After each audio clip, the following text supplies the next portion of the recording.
Good morning. Hey, it's James Willoughby with Keller Williams Realty here in Austin. We're giving you another weekly update of what's happening in the Austin real estate. We always cut our data off at the very end of the day on Sunday. That way we can reflect back on the week and find out what happened. So here we are on October 30th on Monday, analyzing the information. We're a day before Halloween.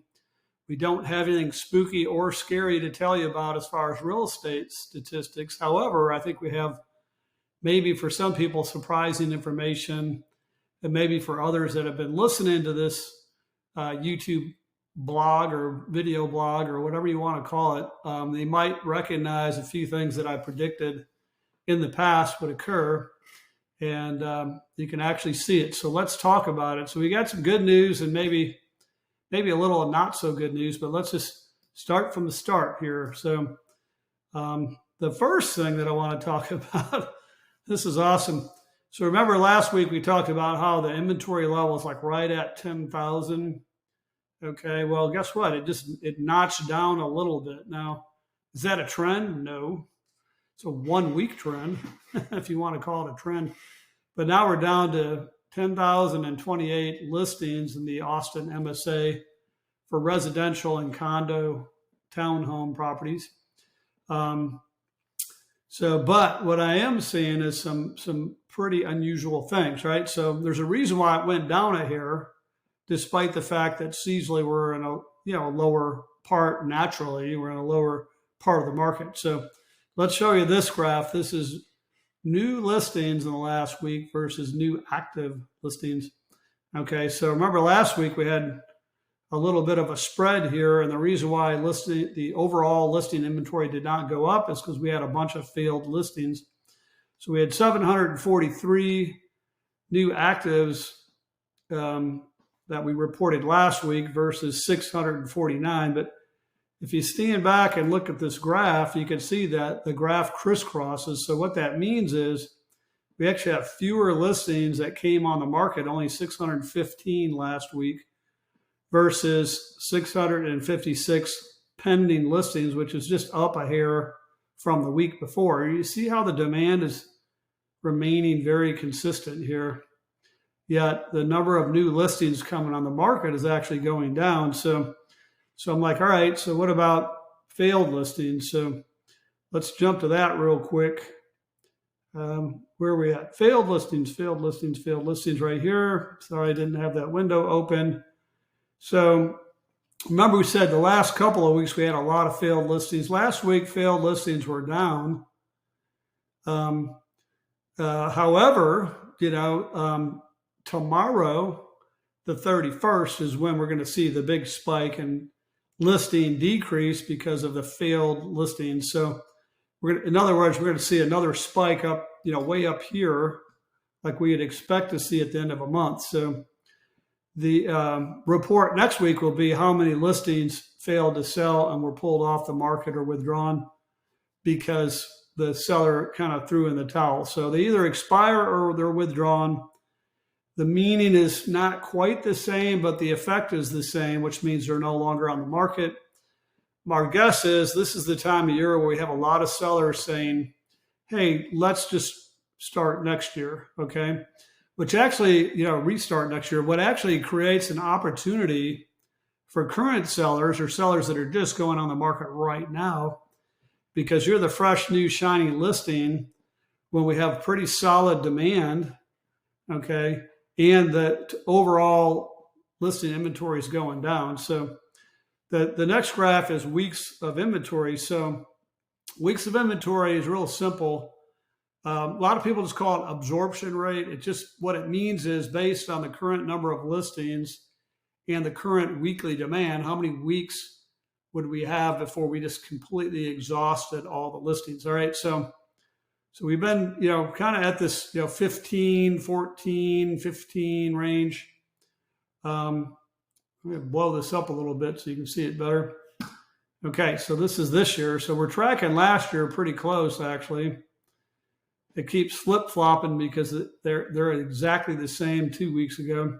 So now we're at 15.28, not that dissimilar to the week before. However, it's still down, right? So And that is slightly a trend because it's been going down a little bit every single week for the last 4 or 5 weeks, right? So let's watch that very carefully and see what happens. So with the weekly or weeks of inventory going down, the number of listings starting to go down, and the fact that we're going to have a whole bunch of them that will withdraw or expire next, well, really tomorrow, the 31st, and we'll report that next week. I predict that right now, beginning in November through really the first week of December, will be probably the second best time, maybe the third best time to sell for the entire year. I know it's counterintuitive, but it's true, and we've seen this bear out every year, but it's a short window. So what I'm telling sellers right now is let's be ready. Let's have it looking great. Let's go full on marketing. If this is basketball, it's a full on, full court press here. We are putting heat on from one end to the other to get your home marketed properly so it can get shown and get sold. Let's see. All right. So, and I told you there might be a little bit of bad news. All right. So, interest rates. All right. So I've tracked them all the way back to 71. In fact, we have a link here that you'll be able to click on to go back to 71. Been talking to a lot of, shall we say, old timers on interest rates, and none of us old timers are scared. There's going to be a point where it hits the ceiling and comes back down. You can see that it goes to a point and then it comes down, and it goes to a point and it comes down, it goes to a point and comes down. It's just this trend line has gone up further than maybe a lot of people have expected because the economy overall is doing good. So we talked about this last week, how really since the beginning of September, rates have gone up every single week. I'll make this a little bit bigger for you. Rates have gone up every single week since the beginning of September. And at that point, we were at 7.12, and it's crept up and crept up and crept up. And come on, here we go. All right, it's giving me a hard time here. All right, there we go. All right, so reported last Thursday, rates are now at 7.79. Okay, so that's your 30-year conventional fixed rate, what they call a conforming loan, which means Freddie Mac and Fannie Mae, which we can talk about that some other time, but those are the two quasi-governmental agencies that are the secondary market for mortgages.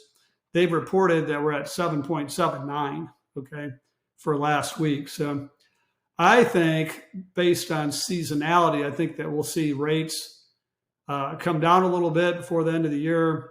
But honestly, I think we at this juncture have gotten used to the rates. And then if I examine what most of my, who most of my buyers are, I'd say most of my buyers are they're either paying cash or they're putting a bunch of money down. Okay. And yes, there's some first time home buyers in there and maybe, a couple of 5 and 10% down buyers. But for the vast majority of them, they're putting at least 20% down, if not 30, 40, or 50%, or they're just straight paying cash. So if you think about it, there's a bunch of grandmothers out there with some pretty fat, money market accounts that are getting reasonably good rates, but maybe in the 4s and maybe even low 5s. Well, why don't you just lend it to your grandchildren for, 5.75 or 6% or whatever? Pretty safe bet if if they actually put some of their own money into it and you're putting the rest in there, that's a safe investment and you're getting higher rate and you're helping your grandchildren out. So we're seeing a lot of deals like that too. That's where a lot of the cash transactions occur. We're seeing granny pays cash and puts a mortgage on, the day after closing so that she's at least secure with her money. So anyway, I'm not that concerned about interest rates, but everybody else seems to be. And that's kind of a scare tactic. The news loves to report on that. But, and if you want to look back at the history, I was sharing with somebody that we were at 14% on my first home, and they were bragging, well, gosh, I had 16.5. I said, well, we're bragging who had the highest interest rate, right? So, and nowadays we brag who had the lowest interest rate. But anyway, that's it for this week. Sorry to go long, and I will talk to you soon.